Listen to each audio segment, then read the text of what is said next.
জিলহজ মাসের 10টি রাতের কসম খেয়ে আল্লাহ তাআলা কোরআনুল কারীমের মধ্যে বলেছেন, ওয়ালায়ালিন আশর, সূরা ফাজরের মধ্যে আল্লাহ তাআলা বলেন 10 রজনীর কসম।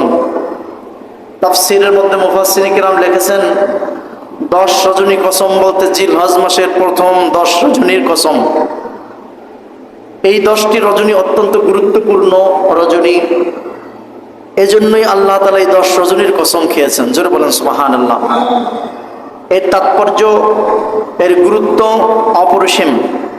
এজন্য আল্লাহ তাআলা এই প্রথম 10 রজনীর কসম কেটেছেন, গুরুত্ব আরো বেশি থেকে বেশি বাড়ানোর জন্য। প্রিয় ভাইরা আমার, এই জন্য আজকে লিগুরু বিশ্বামসে সূর্য অস্তমিত হওয়ার পর থেকেই আল্লাহ তাআলা চাইলে ইনশাআল্লাহ জিলহজ মাসের চাঁদ উঠবে। জিলহজ মাসের চাঁদ ওঠার সাথে সাথে আমরা আলহামদুলিল্লাহ বলবো, যাকে বলা হয় হিলাল চাঁদ, নব চাঁদ। এই নতুন চাঁদ দেখার পরে আমরা তাকবীর পাঠ করব, আল্লাহু আকবার, আল্লাহু আকবার, লা ইলাহা ইল্লাল্লাহু ওয়াল্লাহু আকবার, আল্লাহু আকবার, ওয়ালিল্লাহিল হামদ। রাজি আছেন ইনশাআল্লাহ? এবং আমরা অনেকেই এই জিলহজ মাসের আমল সম্পর্কে জানি না। আমরা অবশ্যই এগুলো জানবো এবং মানার চেষ্টা করবো ইনশাআল্লাহ। আমি এই জিলহজ মাসের প্রথম ইবাদতের কথা কি বললাম? চাঁদ দেখার পূর্বে আমরা নখ, চুল, লোম, মোচ কাটা, মোচ ছাটা যা কিছু আছে সবকিছু আমরা আগেই সেরে নেব। এই 10 দিনের মধ্যে আমরা কাটবো না। এটা একটা আমল, এটা একটা সুন্নতের আমল। আমরা এই সুন্নতটা ইনশাআল্লাহ পালন করার চেষ্টা করব। রাজি আছেন ইনশাআল্লাহ? নাম্বার 2, এই জিলহজ মাসের 10 দিনে আমরা অন্তত কমপক্ষে 9 জিলহজ একটি রোজা রাখার চেষ্টা করব, নফল রোজা। রাজি আছেন ইনশাআল্লাহ? যারা পারি 9টা রোজা রাখার চেষ্টা করব। আগামীকালকের থেকে, শনিবার থেকেই রোজা রাখার চেষ্টা করব। নাম্বার 3, আমরা এই 10 দিনের মধ্যে বেশি বেশি তাকবীর পাঠ করব। আল্লাহু আকবার, আল্লাহু আকবার, লা ইলাহা ইল্লাল্লাহু ওয়াল্লাহু আকবার, আল্লাহু আকবার, ওয়ালিল্লাহিল হামদ। এটা অত্যন্ত গুরুত্বপূর্ণ একটি ফজিলতপূর্ণ আমল। এই আমলটি সাহাবায়ে কেরাম অত্যন্ত গুরুত্ব সহকারে করেছেন, আমরাও করব ইনশাআল্লাহ। সব সময়ের জন্য হর হামেশা আমরা অন্তত এই 10 দিন আমরা এই তাকবীরগুলো বলার চেষ্টা করব। হাদিসের মধ্যে এসেছে এক সাহাবী বাজারে গিয়ে এরকম জোরে জোরে আল্লাহু আকবার, আল্লাহু আকবার, লা ইলাহা ইল্লাল্লাহু আল্লাহু আকবার, আল্লাহু আকবার, ওয়ালিল্লাহিল হামদ এই তাকবীর পাঠ করছেন। বাজারের মধ্যে যদি হঠাৎ করে জোরে সোরে এরকম কোনো ব্যক্তি পাঠ করে, সকলেই তার দিকে তাকায়, ঠিক না? কিরে, এই লোকটা পাগল হয়ে গেল নাকি? তখন সাহাবী মুস্কি হাসি হেসে দিলেন, তাবাসসুম হাসি হেসে দিলেন। হাসার পরে অন্যান্য সাহাবায়ে কেরামদেরকে লক্ষ্য করে অন্যান্য জনগণকে উদ্দেশ্য করে বললেন, আমি জোরে বলার উদ্দেশ্য এজন্য আমি তোমাদের সামনে জোরে বলছি, যেহেতু এটি 1 বছর পরের আমল, সেহেতু অনেকের খেয়াল থাকে না, এই জন্য আমি তোমাদের মাঝে জোরে বলে তোমাদেরকে স্মরণ করিয়ে দিলাম। সুবহানাল্লাহ পড়েন। এটা একটা সুন্নাতে সাহাবা।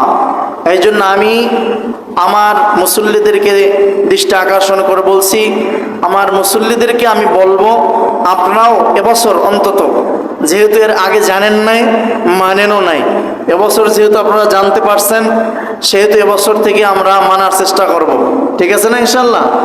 বাজারে গিয়ে, দোকানপাটে গিয়ে যেখানে দেখবো মানুষ একসাথে বসে আছে, গল্প গুজব করছে, ওখানে গিয়ে আমরা জোরে জোরে বলবো আল্লাহু আকবার, আল্লাহু আকবার, লা ইলাহা ইল্লাল্লাহু আল্লাহু আকবার, আল্লাহু আকবার, ওয়ালিল্লাহিল হামদ।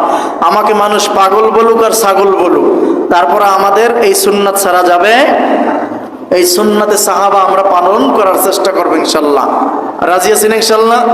যখন আপনারা আমার দিকে এই তাকবীর বলার পর মানুষ তাকাবে, তখন আপনি বলবেন সাহাবীর মতো যে আমি আপনাদেরকে স্মরণ করিয়ে দেওয়ার জন্য এই তাকবীরটি জোরে পাঠ করলাম। ঠিক আছে তো ইনশাল্লাহ? এই আমলটি কারা কারা করতে রাজি আছি? নারায়ে তাকবীর, নারায়ে তাকবীর। এটা একটা সুন্নাতে সাহাবা। অবহেলা করার কোনো ফাঁকফোকর নেই। অবশ্যই আমরা এই আমলটা করার চেষ্টা করবো ইনশাআল্লাহ। নাম্বার 5, আমরা এই জিলহজ মাসের অন্তত এই 10 দিন বেশির থেকে বেশি নফল নামাজ, নফল ইবাদত, নফল তাসবিহ তাহলিল পাঠ করার চেষ্টা করব। রাজি আছেন ইনশাআল্লাহ? নাম্বার 6, সমস্ত গুনাহ থেকে বিরতি থাকার চেষ্টা করব। অন্য সব সময় থাকার চেষ্টা করব, কিন্তু এই 10 দিন কোনো প্রকারের মিথ্যা, গীবাত, শিকায়াত, বড় বড় ধরনের কোনো গুনাহ আমরা করব না ইনশাআল্লাহ। এই গুনাহ থেকে আমাদেরকে নিজেরা হেফাজতে রাখবো। কারণ কি? কারণ এই 10 দিন গুরুত্বপূর্ণ 10 দিন।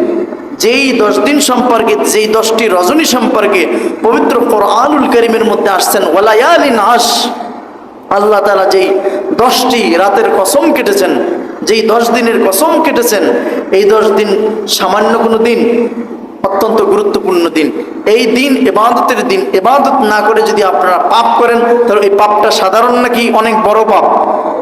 অত্যন্ত মহাপাপ, ভয়ঙ্কর পাপ। এই জন্য এই পাপ কাজ থেকে আমরা বিরত থাকার চেষ্টা করব। জিলহজ মাস, আরেকটি বিষয় আমাদের লক্ষ্য করতে হবে। জিলহজ মাস আসলে আমরা আমাদের মাথার ভিতরে একটা বিষয় ঢুকে, আমাদের মাথার ভিতরে একটা বিষয় বেশি ঘুরপাক খায়।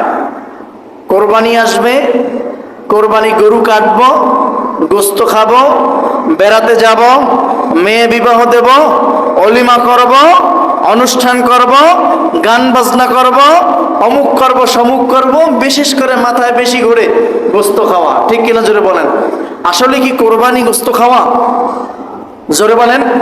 কোরবানি একটা ইবাদত, কোরবানি একটা মৌলিক ইবাদত, সাধারণ কোন ইবাদত না, মুস্তাহাব ইবাদত না, সুন্নতে জায়েদ ইবাদত না, সুন্নতে মুআক্কাদাও না, এটা ওয়াজিব ইবাদত। আল্লাহ তাআলা কোরআনুল কারীমের মধ্যে সরাসরি অর্ডার করেছেন, ফাসাল্লি লিরাব্বিকা ওয়ানহার, তোমরা সালাত আদায় করো, ওয়ানহার, এরপর তোমরা কোরবানি করো। তাহলে সরাসরি অর্ডার কার? আল্লাহ, ফরজের সমতুল্য। অতএব প্রিয় ভাইয়েরা আমার, কোরবানি আসলে এটাকে আমরা ইসলামী শরীয়ত অনুযায়ী উদযাপন করার চেষ্টা করব। এই কোরবানিটা যার যার মতো উদযাপন করে, কোরবানি যার যার মতো মনে যা চায়, যেভাবে চায় ওইভাবে উৎসব করলে কোরবানি হবে? ন্যাক হবে? জোরে বলেন। হবে না।